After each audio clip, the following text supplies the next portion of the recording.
नमस्कार दोस्तों, मैं नरेंद्र सिंह शेखावत स्वागत करता हूं फिर से आपके अपने डीपी शर्मा चैनल पर, यूट्यूब चैनल पर। लास्ट अपनों ने कला व संस्कृति का पार्ट फर्स्ट किया चित्रकला का, और आज अपन करेंगे चित्रकला का भाग 2। चित्रकला के अंदर अपनों ने लास्ट आनंद कुमार स्वामी के अनुसार 4 अलग अलग भागों में चित्रकला को, चित्र विद्यालयों को अलग अलग भागों में विभाजित किया। वो 4 अलग अलग विद्यालय कौन से थे? आपका नंबर 1 था आपका मेवाड़। मेवाड़ के बाद में नंबर 2 आपका कौन सा था? मारवाड़ स्कूल। मारवाड़ शैली के अलावा नंबर 3 आपका ढूंढाड़, और ढूंढाड़ के बाद में नंबर 4 आपका कौन सा? हाड़ौती। नंबर 4 आपका कौन सा? हाड़ौती स्कूल। इसके बाद में आज अपन स्टार्ट करेंगे कौन सा स्कूल? मेवाड़ स्कूल। कौन सा विद्यालय स्टार्ट करना अपनों ने? मेवाड़ विद्यालय का अपनों ने प्रारंभ करना। मेवाड़ की अगर बात करें अपने बात करें मेवाड़, तो मेवाड़ के अंदर प्रमुख चित्र शैलियां कौन कौन सी? अपनों ने कल एक बात की थी, जो लास्ट अपना चैप्टर क्लास लगी थी उसके अंतर्गत एक व्यक्ति था जिसका क्या नाम था? उदयनाथ। उदय से आपकी एक शैली बनी कौन सी? उदयपुर। और नाथ से आपकी कौन सी बनी? नाथ द्वारा। उदयनाथ नामक व्यक्ति ने एक क्या लिया? सावर। नहाने को क्या बोलते हैं? सावर लिया। सावर लेने के बाद में वो बन गया साहब। साहब बन गया। साहब बनेड़ा। राजस्थानी भाषा के अंदर साहब से बात करें तो एक नाम बनता है साहपुरा और बनेड़ा। साहपुरा और बनेड़ा। साहब बनने के बाद में उसने सबसे पहले क्या खाई थी? चावल। चावल से आपका क्या बना था? चावंड शैली। कौन सी शैली? चावंड। चावंड के बाद में उसने 2 नंबर पे क्या खाए? केले। केले से कौन सी बनी आपकी? केलवा। कौन सी बनी? केलवा। केले के बाद में उसने खाए बैंगन, और बैंगन से क्या बना आपका? बेंगू, और साथ में बागोर। ये आपके उदयपुर शैली के प्रमुख जो चित्र शैलियां, उन चित्र शैलियों के बारे में बात करते हैं। और नंबर 1 प्रमुख रूप से बात आती है किसकी? उदयपुर चित्र शैली की। उदयपुर चित्र शैली। तो आज अपन ने बात करनी है अपनों ने उदयपुर चित्र शैली के बारे में। क्या, कब इसका प्रारंभ हुआ? किसका काल इसका स्वर्ण काल माना जाता है? किसका इस पर प्रभाव पड़ा? मेवाड़ भक्ति और शक्ति की प्रारंभिक जो अपने बात करते हैं, एक नगरी मेवाड़। मेवाड़ का जो प्रारंभिक जो केंद्र था अपना उदयपुर। उदयपुर को ही अपने मेवाड़ क्षेत्र बोलते हैं। और इस उदयपुर शैली पर प्रभाव, जिस शैली पर, मेवाड़ शैली पर जिसका प्रभाव पड़ा था, वही मैंने आपको लास्ट बताया भी। कुछ गुफाएं थी, कहाँ की? अजंता।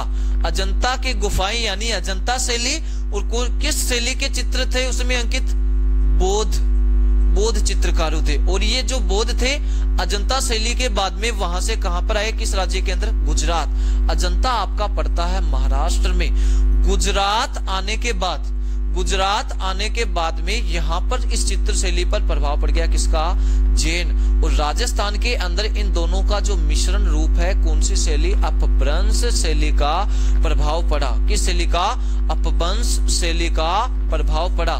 पूछ लिया जाए उदयपुर शैली पर किस शैली का प्रभाव पड़ा, तो अपने बात कर सकते हैं अजंता शैली। और किस शैली का? जैन। अजंता और जैन। जैन के साथ में अपने गुजरात के हैं, इसलिए अपने गुजरातरा शैली भी कह सकते हैं। और अजंता को कौन सी शैली बोल सकते हैं? जो भी है बौद्ध। इन दोनों का मिश्रण अपभ्रंश शैली का प्रभाव पड़ा। नंबर 2, इसके अंदर अपनों से पूछा जाता है इसका प्रारंभ, उदयपुर शैली का प्रारंभ किस राजा के समय में हुआ? तो अपन मानेंगे एक राजा थे अपने, राजा तेज सिंह।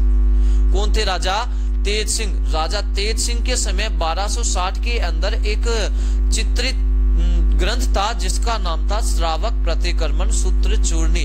और चित्रकार था प्रमुख रूप से उस समय कौन था? कमल चंद्र सूरी। उदयपुर शैली का प्रारंभ किसके समय में? तेज सिंह के समय में। कब? 1260। और 1260 के अंदर एक चित्रकार था, क्या नाम था? कमल चंद्र सूरी। और कमल चंद्र सूरी द्वारा एक चित्रित ग्रंथ बनाया गया जिसका नाम था श्रावक प्रतिक्रमण सूत्र चूर्णी। क्या नाम था उसका? श्रावक प्रतिक्रमण सूत्र चूर्णी। उदयपुर शैली का प्रारंभिक सबसे प्रमुख उपलब्ध चित्रित ग्रंथ माना जाता है श्रावक प्रतिक्रमण सूत्र चूर्णी। श्रावक प्रतिक्रमण सूत्र चूर्णी। रचयिता कौन?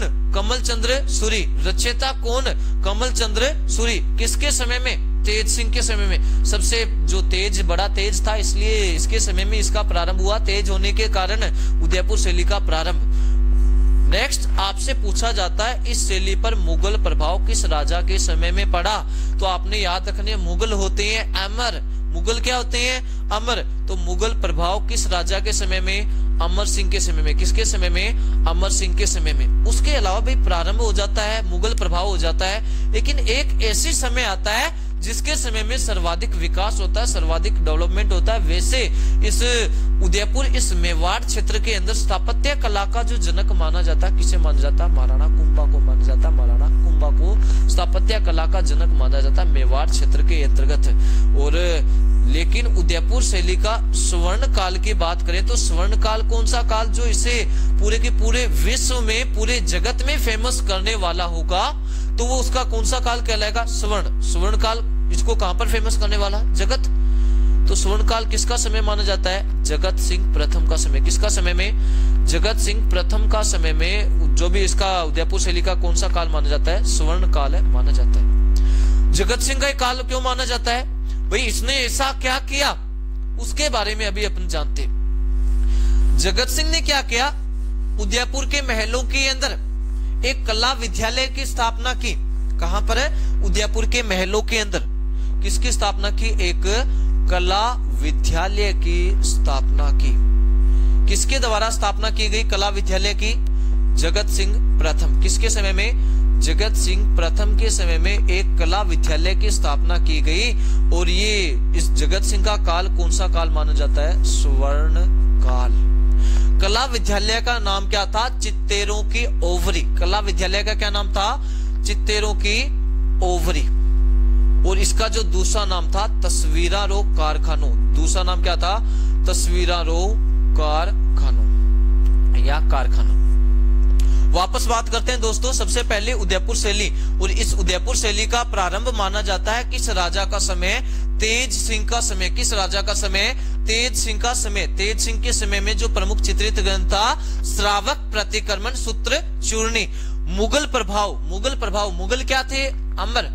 मुगल क्या होते हैं, अमर। तो मुगल प्रभाव किसके समय में, अमर सिंह के समय में। स्वर्ण काल किसके समय को, जगत सिंह के समय को। एक कला विद्यालय जिसका क्या नाम था, चित्तेरों की ओवरी, तस्वीरारो कारखाना। तस्वीरारो कारखाना, इसके इनके समय में इसका जो सर्वाधिक विकास हुआ, इसलिए स्वर्ण जो काल माना जाता है, इन्हीं के समय को माना जाता है। अभी अपनों ने सबसे पहले मेवाड़ स्कूल किया।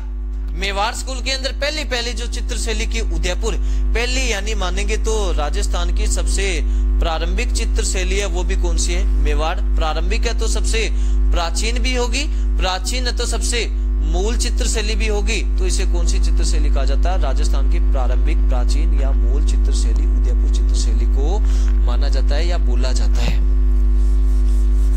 उसके बाद में अपनों ने मुगल प्रभाव के बारे में बात की। और मोस्ट इंपोर्टेंट इसके अंदर आपने एक बात ध्यान में करनी है, मोस्ट के अंतर्गत भी इस शैली को अन्य एक स्पेशल नाम से जाना जाता है। वो नाम कौन सा, अपना लघु चित्रों वाली शैली। कौन सी शैली, लघु चित्रों वाली शैली। कौन सी शैली, लघु चित्रों वाली शैली। सर्वाधिक जो लघु चित्र बनाए गए वो किस चित्र शैली के अंदर बनाए गए, उदयपुर चित्र शैली के अंदर। किस चित्र शैली के अंतर्गत बनाए गए, उदयपुर चित्र शैली के अंतर्गत इसके अंदर बनाए गए। और सर्वाधिक लघु चित्र किस राजा के समय में, तो आपने याद रखना है राणा जयसिंह के समय में।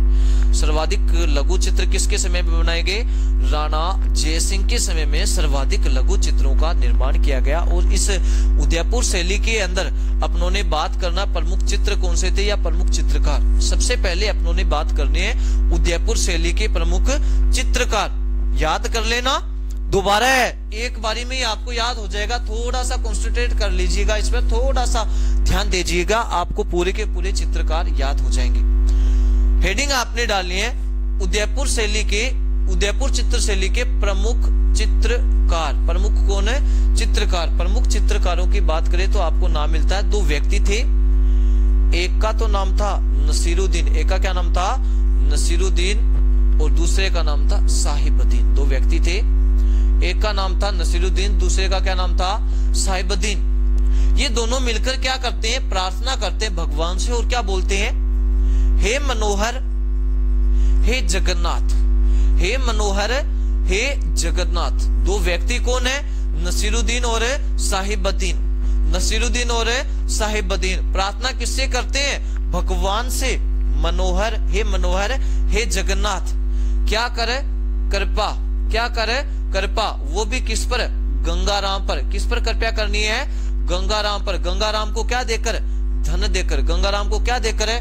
धन देकर। धन का मतलब है धनसार। क्यों देना उसे धन? क्योंकि उसकी क्या हो गई है? उम्र। उम्र से आपने याद क्या रखना है? उमरा। दो व्यक्ति कौन है? नसीरुद्दीन और साहिबुद्दीन। उदयपुर शैली के प्रमुख चित्रकारों की बात हो रही है। उदयपुर शैली के प्रमुख चित्रकार कौन कौन से हैं? तो दो चित्रकार नसीरुद्दीन और साहिबुद्दीन। वो क्या बोलते हैं? हे मनोहर हे जगन्नाथ कृपया करो। कृपा से आपका बनेगा कृपा राम। किस पर? गंगाराम पर। कृपया करो किस पर है? गंगाराम पर। क्या देकर? धन देकर। क्योंकि उसकी क्या हो गई है? उम्र। उम्र से बना आपका उमरा। उदयपुर शैली के प्रमुख चित्रकार आपको याद हुए कि नहीं हुए? चलो आगे बढ़ते हैं। इसके प्रमुख चित्र कौन कौन से? उदयपुर चित्र शैली के प्रमुख चित्र कौन कौन से, उनके बारे में अपन जानते हैं। चार चित्रों के बारे में, चार चित्रित ग्रंथों के बारे में बात उठती है। चार चित्रित ग्रंथ। नंबर 1 आपने पहला जो पढ़ा था वो कौन सा था? श्रावक प्रतिक्रमण सूत्र चूर्णी। कौन सा था? श्रावक प्रतिक्रमण सूत्र चूर्णी। ये चित्रित ग्रंथ किसके द्वारा चित्रित किया गया? आपको एक नाम बताया था, कमल चंद्र सूरी। कमल चंद्र सूरी। मेवाड़ या उदयपुर चित्र शैली का प्रारंभिक जो चित्रित ग्रंथ है, उपलब्ध चित्रित ग्रंथ है, ये कौन सा? श्रावक प्रतिक्रमण सूत्र चूर्णी। किसके द्वारा चित्रित किया गया? कमल चंद्र सूरी। अब आप इतना लंबा नाम पढ़ोगे, सुनने हो जाओगे ना। राजस्थानी में एक कहावत है भाई, इसो नाम सुन के तो सफाई सुनो, बोले तो बिल्कुल का पूरा ही सुना हो गया है। सुपा बिल्कुल ही सुना। नंबर 2 आपका सुपासनचर्यम। कौन सा? सुपासनचर्यम। सफाई सुनो हो गया सुपासनचर्यम। नंबर 2 कौन सा चित्र है? सुपासनचर्यम। और इसके जो चित्रकार है, चित्रकार का क्या नाम है? हीरानंद। चित्रकार का क्या नाम है? हीरानंद। हीरा आपको दे दिया जाए कोहिनूर का तो भी आप क्या हो जाओगे? बिल्कुल शून्य हो जाओगे। सुपासनचर्यम। सुपासनचर्यम। और इसके प्रमुख चित्रकार कौन है? इसके चित्रित किसने किया इस ग्रंथ को? हीरानंद ने। इसके बाद में नंबर 3 एक चित्रित ग्रंथ आता है जिसका नाम है कल्प सूत्र। जिसका क्या नाम है? कल्प सूत्र। और इस कल्प सूत्र के रचयिता, आप कल्पना किसके करते हो? हमेशा पैसों की, धन की। कल्पना किसके करते हो? धन की। धन से इसका चित्रकार बनता है आपका कौन सा? धनसार। धन से आपका चित्र कौन सा बनता है? धनसार।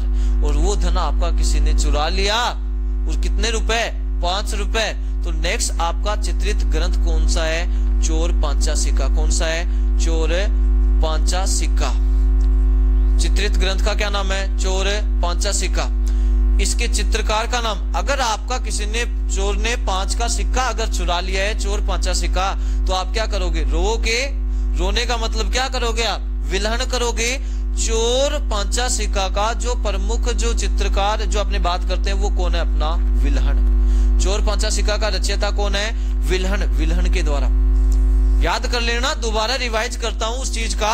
उदयपुर शैली के प्रमुख चित्रकार कौन कौन थे? चित्रकारों में मैंने आपको 2 नाम बताए, साहिबुद्दीन तथा मनोहर। साहिबुद्दीन तथा मनोहर दोनों ने भगवान को क्या कहा? हे मनोहर हे जगन्नाथ कृपया करो। किस पर? गंगाराम पर। क्यों? क्या देकर? धन देकर। क्योंकि उसकी क्या हो गई है? उम्र। उसकी क्या हो गई है? उम्र। धन से क्या बना? धनसार। कृपया से क्या बना? कृपया राम। वापस आगे बढ़ते हैं। उदयपुर शैली के प्रमुख चित्रित ग्रंथ। उदयपुर शैली के प्रमुख क्या?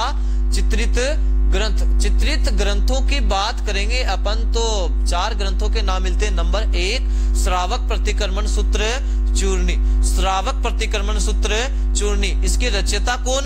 कमल चंद्र सूरी। इसके रचयिता कौन है? कमल चंद्र सूरी। नंबर 2 सुपासनचर्यम। सुपासनचर्यम। इसके रचयिता कौन है? हीरानंद। रचयिता कौन है? हीरानंद। सुपासनचर्यम बिल्कुल ही सुने हो जाते हो, कब होगे? जब आपको कोहिनूर का हीरा मिलेगा। क्या नाम है? हीरानंद। कल्प सूत्र। कल्पना किसकी करते हो? धन की कल्पसूत्र के रचयिता कौन है? धनसार। चोर पांचा सिक्का, चोर ने 5 का सिक्का चोर लिया तो क्या करोगे आप? विल्हण। तो आप क्या करोगे? विल्हण। ये अपनी उदयपुर शैली के प्रमुख चित्रित ग्रंथ है। उसके अलावा आपको जो अपने शैलियों के अंदर अलग अलग क्या है, हर शैली के अंदर पुरुषों की विशेषताएं, महिलाओं की विशेषताएं, महिलाओं की विशेषताओं के बारे में जाने तो पूछा जाता है मछली के समान आंखें किस चित्र शैली में, बादाम के समान, हिरनी की आंखों के समान, वही बात है, अलग अलग आंखों के बारे में, महिलाओं के बारे में वर्णन किया गया है। वो अपने एक इंडेक्स के अंदर सारी के सारी चित्र शैलियों का वर्णन कर लेंगे उसके अंतर्गत। अब अपन ने क्या करना है, इस उदयपुर शैली को कंप्लीट करने के बाद में, उदयपुर के बाद में नंबर 2 कौन सी शैली आती है? आपने एक व्यक्ति बोला था मेवाड़ के अंदर, नाम क्या था? उदयनाथ। पहली उदयपुर हो गई है। उदयपुर होने के बाद में नंबर 2 आपकी कौन सी शैली? नाथ द्वारा शैली। उदयपुर के बाद में नंबर 2 आपकी कौन सी शैली आ गई?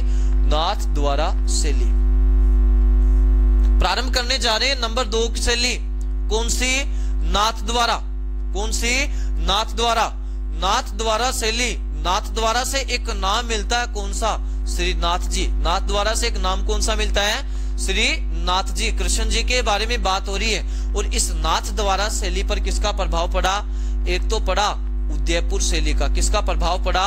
उदयपुर शैली का प्रभाव पड़ा। उदयपुर प्लस किस शैली का प्रभाव पड़ा? ब्रज शैली का। उदयपुर शैली प्लस किसका प्रभाव पड़ा? ब्रज शैली का। और ये जो नाथ द्वारा है, ये एक संप्रदाय का प्रारंभिक केंद्र था। वो संप्रदाय कौन सा? वल्लभ संप्रदाय। कौन सा संप्रदाय? वल्लभ संप्रदाय। वल्लभ संप्रदाय का प्रारंभिक जो केंद्र था वो कौन सा था? नाथ द्वारा। वल्लभ संप्रदाय की जो प्रमुख पीठ वो अपनी कौन सी थी? सिहाड़ गांव। कौन सा गांव है? सिहाड़ गांव। और सिहाड़ गांव कहां पड़ता है? श्रीनाथ द्वारा। सिहाड़ गांव कहां पर पड़ता है? श्री नाथ द्वारा। जहां पर मूर्ति की स्थापना हुई, किसकी मूर्ति? श्रीनाथ जी। किसकी मूर्ति? श्रीनाथ जी की मूर्ति। और श्रीनाथ जी की मूर्ति की स्थापना के बाद में इनका एक प्रमुख भगत था। और भगत का नाम पूछे तो भगत का नाम क्या था? राज सिंह। क्या नाम था? राज सिंह। चित्र शैली कौन सी है? नाथ द्वारा। चित्र शैली कौन सी है? नाथ द्वारा। नाथ द्वारा शैली पर किस किस का प्रभाव पड़ा? उदयपुर व ब्रज शैली का। किसका प्रभाव पड़ा? उदयपुर व ब्रज शैली का। और नाथ द्वारा किस संप्रदाय की प्रधान पीठ है? वल्लभ संप्रदाय। वल्लभ संप्रदाय की प्रधान पीठ कहां पर है? सिहाड़ गांव श्रीनाथ द्वारा। सिहाड़ गांव है श्रीनाथ द्वारा। और नाथ जी का प्रमुख भगत कौन था? राज सिंह। और इस राज सिंह का समय माना जाता है नाथ द्वारा शैली का कौन सा काल है? सुवर्ण काल। कौन सा काल है? सुवर्ण काल। किसका समय? राज सिंह का समय। किसका समय माना जाता है? स्वर्ण काल है नाथ द्वारा शैली का। राज सिंह का समय माना जाता है इसका प्रमुख। और राज सिंह का समय इसका क्या माना जाता है? ठीक है, स्वर्ण काल माना जाता है। इसके अलावा अपन नाथ द्वारा शैली के अंतर्गत या इस राज सिंह के समय में प्रमुख कुछ चित्र बनाए गए थे। प्रमुख चित्रकार या चित्रित कौन से ग्रंथ थे, चित्र कौन से थे, उन चित्रों के बारे में अपन बात करते हैं। राज सिंह के समय में या नाथ द्वारा शैली के अपने प्रमुख चित्र कौन कौन से थे? नाम याद रखना अपनों ने काउंटिंग से। नंबर 1 बात आती है प्रमुख चित्रों की। किसकी बात कर रहे हैं अपने? प्रमुख चित्र। प्रमुख चित्रों की बात करें, नंबर 1 उठेगा पंचतंत्र। कौन सा? पंचतंत्र। 5 आ रहा है। 5 के बाद में भाई पहले अपन कितने का प्रसाद चढ़ाते हैं? 5 का। 5 से क्या बना? पंचतंत्र। 5 के बाद में कितने का चढ़ाते हैं? 11 का। 11 से क्या बनता है? एकादशी। क्या बनता है? एकादशी। एकादशी महात्म्य। एकादशी महात्म्य। पहला कौन सा है? पंचतंत्र। पंचतंत्र के बाद में एकादशी महात्म्य। एकादशी महात्म्य के बाद में 2 मालती और मालव। मालती मालव। मालती मालव गिर गए कीचड़ में। कीचड़ को राजस्थानी भाषा में क्या कहते हैं? कादा। ऐसे कहते हैं। एक चित्र है, क्या नाम है? कादम्बरी। चित्र का क्या नाम है? कादम्बरी। पंचतंत्र, एकादशी महात्म्य, मालती मालव, कादम्बरी। कादम्बरी के अलावा एक नाम और मिलेगा आपको, पृथ्वीराजरी वेल। पृथ्वीराजरी वेल। पृथ्वीराजरी क्या? वेल। वेल क्या होती है? राजस्थानी भाषा के अंदर एक आदत से मजबूर या आदत जो कोई भी होती है उसे अपने वेल भी कहते हैं। भाई इसे तो लत लग गई है, इसे तो इस चीज की वेल लग गई है। तो ये अपने प्रमुख अपने चित्र है कौन सी शैली के? नाथद्वारा शैली के। किस शैली के? नाथद्वारा शैली के प्रमुख जो चित्र है वो अपने कौन से है? पंचतंत्र, एकादशी महात्म्य, मालती मालव, कादम्बरी, पृथ्वीराजरी, वेल। अब प्रमुख चित्रकारों की बात आती है। प्रमुख चित्रकार कौन कौन से हैं वो भी अपन साथ साथ में कर लेंगे। प्रमुख चित्रकार, प्रमुख चित्रकारों की बात करें, नंबर 1 मिलेगा आपको नारायण। नारायण के अलावा आपने नाम घासीराम, कौन सा राम है? घासीराम। नारायण के बाद में कौन सा राम है? घासीराम। घासीराम के अलावा बड़े अजीब से नाम है चतुर्भुज। कौन सा भुज? चतुर्भुज। चतुर्भुज के अलावा इसका अन्य चित्रकार की बात करें तो अपनों को मिलेगा पुरुषोत्तम। कौन सा मिलेगा? पुरुषोत्तम। कौन सा मिलेगा? पुरुषोत्तम। नंबर 1 नारायण, नारायण के अलावा घासीराम, घासीराम के अलावा चतुर्भुज, चतुर्भुज के अलावा पुरुषोत्तम, पुरुषोत्तम के अलावा एक लास्ट नाम और याद कर लीजिएगा, उदयराम। कौन सा राम है? उदयराम। कौन सी शैली? नाथद्वारा शैली। नाथद्वारा शैली प्रारंभिक किस संप्रदाय का केंद्र रहा? वल्लभ। किस संप्रदाय का केंद्र रहा? वल्लभ संप्रदाय। वल्लभ संप्रदाय की प्रधान पीठ सिहाड़ गांव है श्रीनाथ द्वारा। और श्रीनाथ जी की मूर्ति है वहां। श्रीनाथ जी का प्रमुख भगत कौन सा था? राज सिंह। प्रमुख भगत कौन था? राज सिंह। स्वर्ण काल भी किसका समय? राज सिंह का समय। राज सिंह के समय के प्रमुख चित्रकार, प्रमुख चित्रकारों की बात करें कौन कौन थे? नारायण, घासीराम, चतुर्भुज, पुरुषोत्तम और उदयराम। और प्रमुख चित्र, प्रमुख चित्रों की बात, पहले कितने का प्रसाद? 5 का। 5 से क्या बना? पंचतंत्र। 5 के बाद में 11, 11 से एकादशी महात्म्य। एकादशी महात्म्य के बाद में अपन बात करते हैं मालती और मालव। मालती मालव के बाद में कादम्बरी, कादम्बरी के बाद में पृथ्वीराजरी, वेल। इतना अपनों ने कंप्लीट करने के बाद में अब इसका मोस्ट इंपोर्टेंट पार्ट नाथद्वारा शैली का। नाथद्वारा शैली के अंदर प्रमुख विषय कौन कौन से रहते हैं? किन विषयों पर ज्यादा चित्र बनाए जाते हैं? नाथद्वारा में किसकी मूर्ति है? श्रीनाथ जी की। नाथद्वारा में किसकी मूर्ति है? श्रीनाथ जी की मूर्ति है। श्रीनाथ जी यानी भगवान कृष्ण जी। तो किसके विषय, किस देवता से संबंधित चित्र बनाए जाएंगे? कृष्ण जी से संबंधित। कृष्ण जी ने अपनी बाल लीलाएं रची थी। बचपन का रूप क्या कहलाता था उनका? बाल गोपाल। क्या कहलाता था उनका? बाल गोपाल। बाल गोपाल भी एक विषय है, उनसे संबंधित चित्र बनाए जाते हैं छोटे छोटे बालकों का। उन्होंने एक पर्वत उठाया था, कौन सा? गोवर्धन पर्वत। कौन सा पर्वत है? गोवर्धन पर्वत। गोवर्धन पर्वत के अलावा अपन बात कर सकते हैं, अपनी बात करेंगे भी प्रमुख चित्रों में एक पिछवाई। कौन सी? पिछवाइया। कौन सी चित्र? पिछवाइया। पिछवाइया के अलावा कृष्ण जी के जीवन लीला का वर्णन। बाल गोपाल, गोवर्धन पर्वत, पिछवाइया। पिछवाइयों के अलावा अपन बात, ये जो पिछवाइया मेन बात उठती है इस पिछवाइयों पे। पिछवाइया क्या होती है? नाथद्वारा में किसकी मूर्ति है? श्रीनाथ जी की यानी कृष्ण जी की। नाथद्वारा के अंदर भगवान कृष्ण जी की, श्रीनाथ जी की मूर्ति के पीछे क्या है? कुछ चित्रित पर्दे लगे होते हैं। उन चित्रित पर्दों में किसकी तस्वीर का अंकन किया हुआ होता है? भगवान कृष्ण की अलग अलग लीलाओं का। और वो पीछे के जो पर्दे हैं वो क्या कहलाते हैं? पिछवाइया। पीछे के जो पर्दे हैं वो क्या कहलाते हैं? पिछवाइया। नाथद्वारा शैली के अंतर्गत प्रमुख जो विषय रहते हैं आपके कौन से रहते हैं? बाल ग्वाल, गोवर्धन पर्वत, मालती मालव। मालती मालव के अलावा आपका पिछवाइया। पिछवाइयों की बात करें तो पिछवाइया किसके मंदिर के पीछे? श्रीनाथ जी के मंदिर के पीछे। श्रीनाथ जी की मूर्ति कहां पर है? किस गांव में है? सिहाड़ गांव। किस गांव में है? सिहाड़ गांव। सिहाड़ गांव कहां पड़ता है? श्रीनाथ द्वारा। सिहाड़ गांव कहां पड़ता है? श्रीनाथ द्वारा। किस संप्रदाय का केंद्र रहा? वल्लभ संप्रदाय का। किस संप्रदाय का केंद्र रहा? वल्लभ संप्रदाय। अपनों ने 2 अलग अलग चित्र शैलियां कंप्लीट कर लिए। एक तो अपनों ने कर लिया उदयपुर, उदयपुर के अलावा अपनों ने कर लिया है नाथद्वारा शैली। और इस शैली के अंदर भी अपनों ने जो महिलाओं की विशेषताएं हैं, जो पुरुषों की विशेषताएं हैं, वो अपने एक इंडेक्स में करेंगे।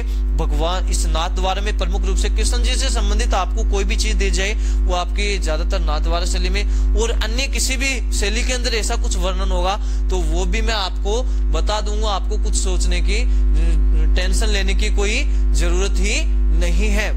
ठीक है, बाल ग्वाल गोवर्धन पर्वत पिछवाइया नाथद्वारा के अंतर्गत है, और उसमें अपनों ने 4 अलग अलग चित्रों की बात कर ली थी। श्रावक प्रतिक्रमण सूत्र चूर्णी, उसके अलावा अपनों ने बात कर ली थी नंबर 2 पे अपना प्रमुख कल्प सूत्र के अलावा अपनों ने बात कर ली थी विलहन के अलावा अपनों ने सुपासन चर्यम, चारों चित्रों की बात हो चुकी है। आज के लिए इतना ही, और बाकी अपन बात करेंगे